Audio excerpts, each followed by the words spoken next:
매일 아침 하나님과 함께 누리는 하늘의 양식, 오늘 만나. 여호와께서 모세에게 이르시되 하늘을 향하여 내 손을 내밀어 애굽 땅 위에 흑암이 있게 하라. 곧 더듬을 만한 흑암이니라. 모세가 하늘을 향하여 손을 내밀매 캄캄한 흑암이 3일 동안 애굽 온 땅에 있어서 그동안은 사람들이 서로 볼 수 없으며 자기 처소에서 일어나는 자가 없으되 온 이스라엘 자손들이 거주하는 곳에는 빛이 있었더라.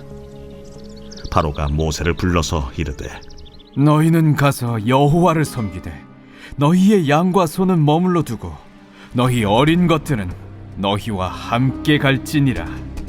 왕이라도 우리 하나님 여호와께 드릴 제사와 번제물을 우리에게 주어야 하겠고 우리의 가축도 우리와 함께 가고 한 마리도 남길 수 없으니 이는 우리가 그 중에서 가져다가 우리 하나님 여호와를 섬길 것임이며 또 우리가 거기에 이르기까지는 어떤 것으로 여호와를 섬길는지 알지 못함이니이다.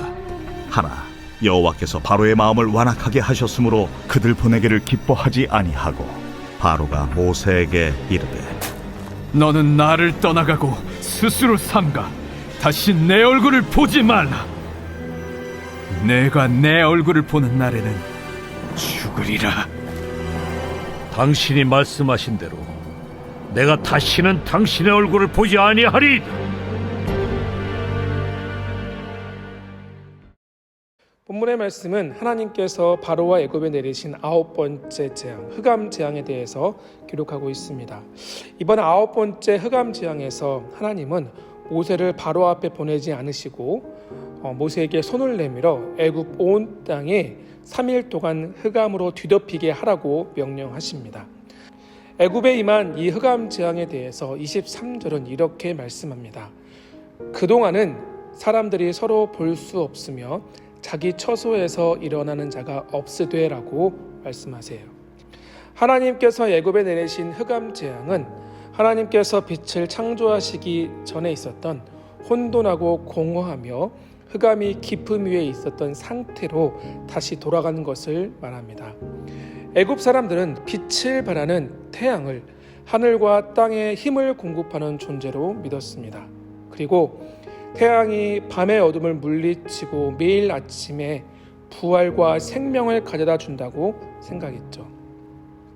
그래서 태양의 신 라를 창조 세계와 힘의 원동력으로 믿었기 때문에 애굽의 최고 신으로 숭배했고, 또한 바로 애굽의 왕인 바로는 태양의 신 라의 대리자라고 생각했습니다. 하지만 하나님은 이런 애굽 온 땅을 흑암으로 덮으셨어요. 본문 23절에 나오는 흑암은 깊고 짙은 어둠을 뜻합니다. 애굽 사람들이 경험한 이 깊고 짙은 어둠은 자연적인 현상이 아니라 초자연적인 흑암이었어요. 조금 어두워진 정도가 아니라 빛 자체가 사라진 완전한 흑암이었습니다. 이 흑암이 지속된 3일 동안 애굽 사람들이 최고의 신으로 숭배했던 태양은 사라지고 빛을 잃은 3일간은 애굽의 생명을 찾아볼 수 없었고 지금까지 경험해보지 못한 극심한 혼란에 빠지고 맙니다. 하지만 애굽과 달리 이스라엘 백성들이 머무는 땅에는 빛이 있었다고 성경은 말씀합니다. 23절입니다. 온 이스라엘 자손이 거주하는 곳에는 빛이 있었더라. 어둠 가운데서 빛을 만드신 하나님께서 이스라엘 백성 가운데 여전히 빛으로 역사하십니다.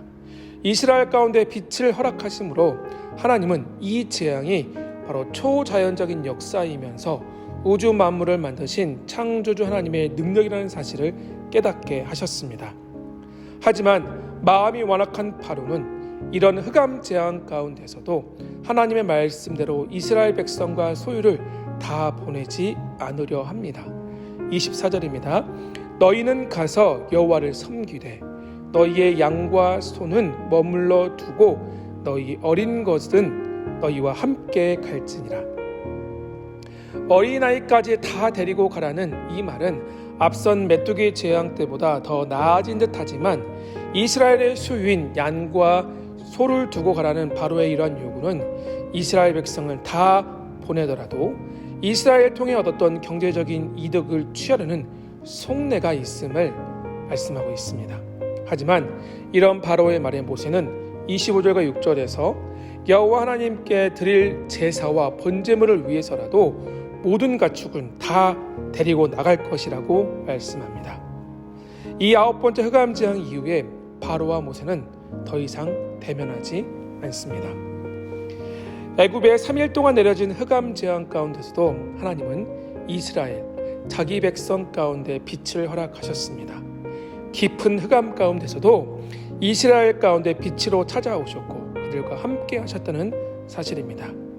이스라엘을 어둠 가운데서 구원하시고 빛으로 찾아오신 우리 하나님이 지금도 동일하게 우리 안에서 빛으로 역사하고 계심을 믿으시길 바랍니다.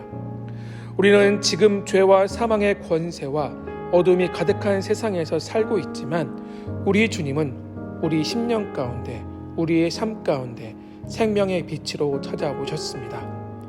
영원한 생명의 빛으로 예수 그리스도가 지금 우리 가운데 살아 역사하시고 우리를 진리 가운데로 인도하고 계신다는 사실입니다.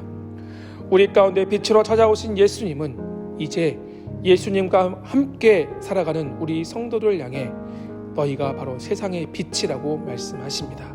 이것이 곧 우리 성도의 정체성이 아니겠습니까? 사랑하는 성도 여러분, 오늘 하루 우리 가운데 빛으로 찾아오신 예수 그리스도, 우리 안에 살아 역사하신 빛이신 주님을 주목합시다.